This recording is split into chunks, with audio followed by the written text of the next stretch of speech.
Hello everybody, I'm Anita and welcome to Smart English Tutorials, the place to learn English easily. We have actually started learning basics. Basics నేర్చుకోవడం start చేసాం కదా, అంటే సింపుల్గా questions ఎలా అడగాలి, answers ఎలా చెప్పాలి, ఇవన్నీ నేర్చుకుంటూ ఉన్నాం కదా. What do you think is very important to ask questions? What? The usage of helping verbs కదా. హెల్పింగ్ వర్బ్స్ యూసేజ్ క్వశ్చన్స్ అడగడానికి చాలా చాలా చాలా important. This is why I made separate videos on helping verbs. ఒక్కొక్క helping verb ఎలా use చేయాలని సపరేట్గా నేర్చుకున్నాం, అవునా. Helping verbs is, am, are ఎలా యూస్ చేయాలి, డూ ఎలా యూస్ చేయాలి, డస్ ఎలా యూస్ చేయాలి, విల్ ఎలా యూస్ చేయాలి, డిడ్ ఎలా యూస్ చేయాలి, ఇవన్నీ మనం నేర్చుకున్నాం కదా. Those are the basic things that we have to no. ఓకేనా. మనకు ఇంగ్లీష్ నేర్చుకుందామని అనుకున్నప్పుడు ఖచ్చితంగా తెలుసుకోవాల్సిన హెల్పింగ్ వర్బ్స్ యూసేజ్ అది. Okay, if you missed the videos I will give you the links in the description. Okay, ఒక్కసారి చూడండి, you will get an idea, you will get confidence on speaking English. This session is very important, ఎందుకంటే ఇన్ని రోజులు మనం నేర్చుకున్న helping verbs usage ఈరోజు పర్ఫెక్ట్గా నేర్చుకోబోతున్నాం using only 10 sentences. ఈ 10 సెంటెన్సెస్కి ఒక్కొక్క హెల్పింగ్ వర్బ్ చేంజ్ చేస్తూ మీనింగ్ ఎలా చేంజ్ అవుతుంది, పాస్ట్ గురించి ఎలా మాట్లాడుతున్నాం, హ్యాబిట్స్ గురించి ఎలా మాట్లాడుతున్నాం, ఫ్యూచర్ గురించి ఎలా మాట్లాడుతున్నాం, ఎలా క్వశ్చన్స్ అడుగుతున్నాం, ఇవన్నీ ఈరోజు ఒక క్లారిటీ వచ్చేస్తుంది. Okay, let's see what the questions are. Before I actually start this session, I would like to request you to subscribe to my channel.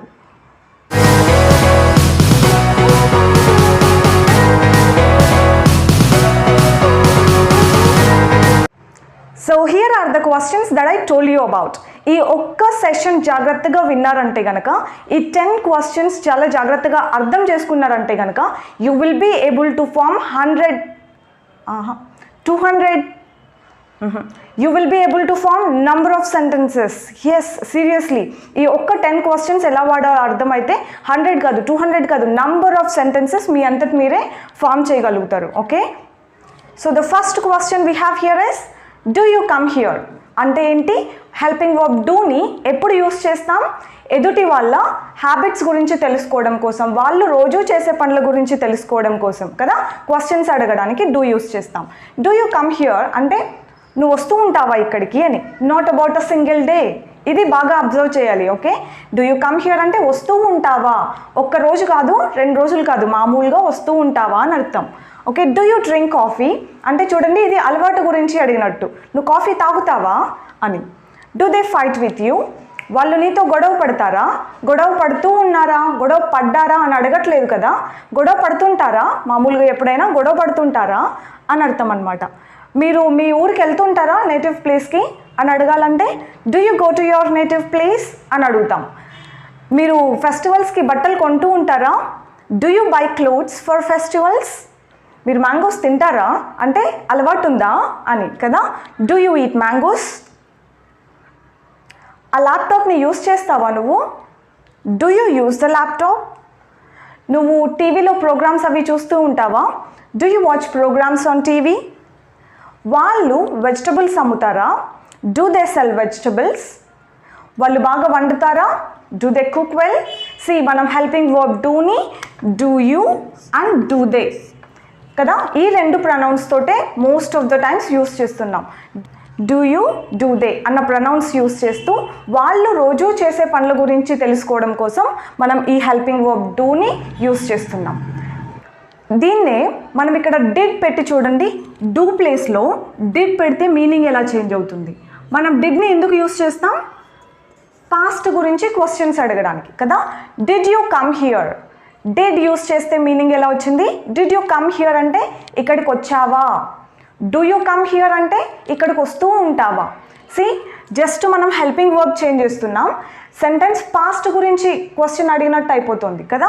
Did you come here అంటే వచ్చావా ఇక్కడికి, డిడ్ యూ డ్రింక్ కాఫీ అంటే coffee తాగావా. ఇక్కడ చూడండి, did they fight with you, వాళ్ళు నీతో గొడవ పడ్డారా కదా. Did you go to your native place అంటే నువ్వు మీ నేటివ్ ప్లేస్కి వెళ్ళావా, past. Did you buy clothes for festivals, పండక్కి బట్టలు కొన్నావా. మ్యాంగోస్ తిన్నావా అని అడగాలంటే డిడ్ యూ ఈట్ మ్యాంగోస్. తింటావా అంటే డూ యూ ఈట్ మ్యాంగోస్ కదా. ల్యాప్టాప్ యూస్ చేసావా, did you use the laptop. Programme చూసావా, టీవీలో చూసావా అంటే పాస్ట్ కదా. So did you watch the programme. వాళ్ళు వెజిటబుల్స్ అమ్మారా, ఈరోజు సండే కదా, హాలిడే కదా, అమ్మారా. కానీ డిడ్ దే సెల్ వెజిటబుల్స్. వాళ్ళు బాగా వండారా, మొన్న వచ్చారు కదా వాళ్ళు బాగా వండారా వాళ్ళు అని అడగాలంటే did they cook well. See మనం జస్ట్ హెల్పింగ్ వర్బ్ మాత్రమే చేంజ్ చేస్తున్నాం, క్వశ్చన్ పాస్ట్ గురించి అడిగినట్టు అయిపోయింది, రైట్. లెట్స్ సీ మనం ఫ్యూచర్ గురించి అడగాలంటే ఏ హెల్పింగ్ వర్బ్ యూస్ చేయాలి, విల్ ఆఫ్ కోర్స్ కదా. విల్ పెట్టండి, చూడండి ఇక్కడ విల్ పెడితే విల్ యూ కమ్ హియర్ అంటే వస్తావా. This is to talk about future. వస్తావా, సాయంత్రం కానీ రేపు కానీ వస్తావా, will you come here. Coffee తాగుతావా, విల్ యూ డ్రింక్ కాఫీ. నేను కాఫీ చేస్తున్నాను, తాగుతావా coffee, will you drink coffee. Will they fight with you. నువ్వేదో చేసావు, వాళ్ళు నీతో గొడవ పడతారా, will they fight with you. పడతారా అంటే ఫ్యూచర్ అనమాట. వెళ్తావా నువ్వు మీ నేటివ్ ప్లేస్కి, హాలిడేస్ వస్తున్నాయి కదా, వెళ్తావా అని ఫ్యూచర్ గురించి అడిగేటప్పుడు will you go to your native place. See did ఉన్నప్పుడు వెళ్ళావా అని, విల్ ఉంటే వెళ్తావా అని. ఓకే. పండగ వస్తుంది, బట్టలు కొంటావా, will you buy clothes for festivals. Mangoes తింటావా, తింటావా నువ్వు, will you eat mangoes. Laptop use చేస్తావా, తీసుకెళ్తున్నావు కానీ యూస్ చేస్తావా, will you use the laptop. నీకు అవసరం లేదంటే నేను తీసుకెళ్తాను. ఇలాంటి సిచ్యువేషన్స్లో అడగవచ్చు will you use the laptop అని. ఒక మంచి ప్రోగ్రామ్ వస్తుంది టీవీలో, రేపు చూస్తావా, will you watch the programme. రేపు సండే వాళ్ళు ఉంటారా, వెజిటబుల్స్ అమ్ముతారా వాళ్ళు, will they sell vegetables tomorrow. కావాలంటే టుమారో అలా యాడ్ చేసుకోవచ్చు మనం. విల్ దే కుక్ వెల్, వాళ్ళు బాగా వంట చేస్తారా. See we're just changing again the helping verb and meaning. Question ఎలా అయిపోయింది, పాస్ట్ గురించి క్వశ్చన్ అడిగినట్టు అయిపోయింది కదా. See how easy to learn English. చాలా ఈజీగా అనిపిస్తుంది కదా ఇంగ్లీష్. ఎస్, ఈజీ అనుకుంటే ఈజీనే. And now we will see how to talk about present continuing action. అంటే ఇప్పుడు చేస్తూ ఉన్న పనుల గురించి క్వశ్చన్స్ అడగాలంటే ఎలా అడగాలో చూద్దాం. ప్రజెంట్లో జరుగుతూ ఉన్న పనుల గురించి క్వశ్చన్స్ అడగడానికి ఏ హెల్పింగ్ వర్బ్ యూస్ చేస్తాం, ఈజ్, ఆమ్, ఆర్. కానీ క్వశ్చన్స్ అడగడానికి మనం ఈజ్, ఆర్ని ఎక్కువ యూస్ చేస్తామని చెప్పాను కదా. See the questions. Are you. మనకి ఒక రూల్ ఉంది, ఒక రూల్ చెప్పాను గుర్తుందా. ఈ helping verbs is, am, are use చేసినప్పుడు వర్బ్ ఎప్పుడు కూడా ఐఎన్జీ ఫామ్లోనే ఉండాలి అని చెప్పాను కదా. సో ఇక్కడ వర్బ్ ఎలా చేంజ్ అవుతుంది, ING. Are you coming here అంటే అర్థం ఏంటి, ఇక్కడికి వస్తూ ఉన్నావా, ఇప్పుడు వస్తూ ఉన్నావా అని అడగడానికి are you coming here.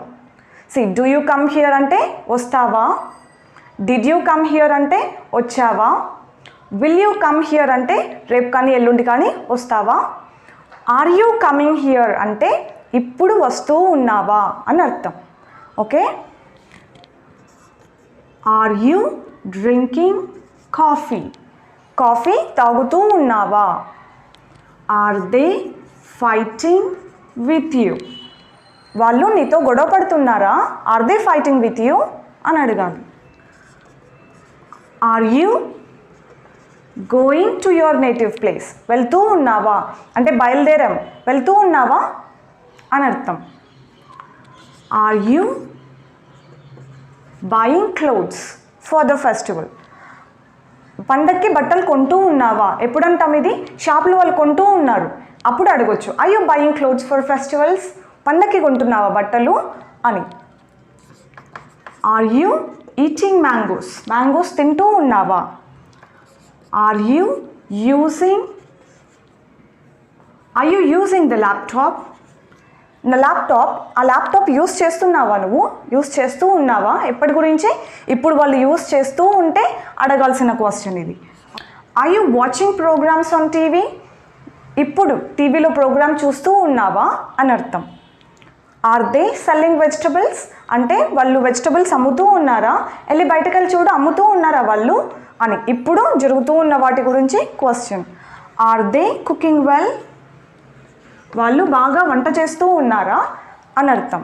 C are అన్న హెల్పింగ్ వర్బ్ ఎక్కడ యూస్ చేస్తున్నాం? ప్రజెంట్లో జరుగుతూ ఉన్న పని గురించి క్వశ్చన్స్ అడగడానికి యూస్ చేస్తున్నాం with verb ING form of verb అనేది చాలా ఇంపార్టెంట్ అనమాట. ఇక్కడ మనం ప్రొనౌన్స్ యూ దే మాత్రమే ఉన్నాయి కాబట్టి ఆర్ అని అంటున్నాం. ఈ షీ ఈజ్ హీ అని కూడా యూస్ చేయొచ్చు కదా మనం. ఈ షీ ఈ షీ ఈజ్ హీ అని యూస్ చేయండి. ఈ షీ కమింగ్ హియర్ ఆమె గురించి అడిగినట్టు కదా. ఆమె ఇక్కడికి వస్తుందా? Is she drinking coffee? ఆమె కాఫీ తాగుతుందా? Is she fighting with you? ఆమె నీతో గొడవ పడుతుందా? Is she going to her native place? ఆమె తన నేటివ్ ప్లేస్కి వెళ్తుందా? మనం ఎలా కావాలంటే అలా చేంజ్ చేసుకోవచ్చు ఈ హెల్పింగ్ వర్బ్స్ని ప్రొనౌన్స్తో. ఓకే, ఎవరి గురించి క్వశ్చన్ అడుగుతున్నాం, ఎవరితో క్వశ్చన్ అడుగుతున్నాం అనే దాన్ని బట్టి ఈ ప్రొనౌన్ని హెల్పింగ్ వర్బ్ని మనమే చేంజ్ చేసుకోవడం తెలిసిపోవాలి. ఓకే, ఆమె గురించి అడగాలంటే ఈజ్ షీ, అతని గురించి అడగాలంటే ఈజ్ హీ. సి ఇక్కడ ఈజ్ హీ పెట్టండి. Is he cooking well? అతను బాగా వంట చేస్తున్నాడా? Let me tell you. See మనం హెల్పింగ్ వర్బ్స్ ప్రొనౌన్స్ చేంజ్ చేస్తే మీనింగ్ ఎలా చేంజ్ అవుతుందో చూడండి. Is she cooking well? ఆమె వండుతోందా బాగా? Is he selling vegetables? అతను వెజిటబుల్స్ అమ్ముతున్నాడా? Is she watching programmes on TV? ఆమె టీవీలో ప్రోగ్రామ్ చూస్తూ ఉందా? Is he using the laptop? అతను ల్యాప్టాప్ యూజ్ చేస్తున్నాడా? Is she eating mangoes? ఆమె మ్యాంగోస్ తింటూ ఉందా? అతను క్లోత్స్ కొంటూ ఉన్నాడా బట్ ఫెస్టివల్కి? Is he buying clothes for festivals? Is she going to her native place? ఆమె వాళ్ళ ఊరికి వెళ్తూ ఉందా అని అడగాలి కాబట్టి హర్ నేటివ్ ప్లేస్ అని అన్నాం. మనం ఈ ప్రొనౌన్స్ని ఎలా యూస్ చేయాలో కూడా నేర్చుకున్నాం కదా. Is she fighting with you? ఆమె నీతో గొడవ పడుతోందా? Is he fighting with you? అతను నీతో గొడవ పడుతున్నాడా? Is she drinking coffee? ఆమె కాఫీ తాగుతూ ఉందా? See we just have to know how to use a helping verb. అంతే, ట్రిక్స్ అన్నీ కూడా ఇంగ్లీష్ నేర్చుకోవడానికి అక్కడే ఉంటుందన్నమాట. సో ఏంటి, ఏ హెల్పింగ్ వర్బ్ని ఎలా యూస్ చేయాలో తెలియడమే trick. So did you understand something from the class? I'm sure you did. So మీకు బాగా అర్థమైందని అనుకుంటున్నాను. ఐఎమ్ ప్రిటీ ష్యూర్ దట్ మీకు ఈ క్లాస్ అర్థమైతే కనుక you will never make any mistakes and you will be very confident in speaking English. తప్పులు రామన్నా రావు. ఒక్కసారి క్లాస్ అర్థమైతే తప్పులు చేయమన్నా చేయం. ఇన్ఫ్యాక్ట్ ఎవరైనా మిస్టేక్ చేస్తూ మాట్లాడినా కూడా మనకు తెలిసిపోతుంది, అరే this is not how it is కదా, ఇది ఇలా కాదు కదా, అది అలా కదా అనేసి మనం రికగ్నైజ్ చేయగలుగుతాం. ఎప్పుడు మనకి బాగా తెలిసినప్పుడు కదా. అమ్మయ్య ఇంగ్లీష్ వచ్చేసింది అలా అనుకుంటున్నారా? లేదండి, ఇప్పుడే స్టార్ట్ అయింది. Actually we just learn the basic questions, yes or no type of questions మాత్రమే నేర్చుకున్నాం మనం ఇప్పటి వరకు. మీకు స్టార్టింగ్లో చెప్పాను హెల్పింగ్ వర్బ్స్తో స్టార్ట్ అయ్యే క్వశ్చన్స్ని yes or no type of questions అంటారు అని. ఎందుకో ఇప్పుడు అర్థమైందా? Are you coming here? Is she coming here అంటే మనం ఎస్ ఆర్ నో అని చెప్పొచ్చు కదా. Are you coming here? Yes. Is she coming here? No. ఇలా ఎస్ అని కానీ నో అని కానీ ఆన్సర్ చెప్పే క్వశ్చన్స్ని yes or no type of questions అంటాం. మనం ఇవి మాత్రమే నేర్చుకున్నాం. మనకి ఇంకా ఓపెన్ ఎండెడ్ క్వశ్చన్స్ ఉన్నాయి. అవేంటి అంటే ఆమె వెళ్తోందా అని అడగడం yes or no type of question. ఎక్కడికి వెళ్తోంది? ఎవరితో వెళ్తోంది? ఎప్పుడు వెళ్తోంది? ఎలా వెళ్తోంది? ఇలాంటి క్వశ్చన్స్ అన్నిటినీ ఓపెన్ ఎండెడ్ క్వశ్చన్స్ అంటాం. వీటిని మనం WH వర్డ్స్ యాడ్ చేసి అడుగుతాం. ఇదంతా మన నెక్స్ట్ స్టెప్ అనమాట, ఇంకొక లెవెల్ లాగా. ఓకే, మనకు బేసిక్ క్వశ్చన్స్ వచ్చేసాయంటే ఈ WH వర్డ్స్ యాడ్ చేసి క్వశ్చన్స్ అడగడం చాలా చాలా easy. we will definitely be learning everything about them as well. Okay, ప్రతిదీ నేర్చుకుంటున్నాం. all that you have to have is patience. Okay, కొంచెం పేషెంట్గా ఉండండి, ఫోకస్డ్గా ఉండండి. That's more than enough to learn English. And finally, if the session is interesting, give it a thumbs up, and if you think the class is useful, share it with your friends and family. I will come up with another interesting video next time. Take care until then.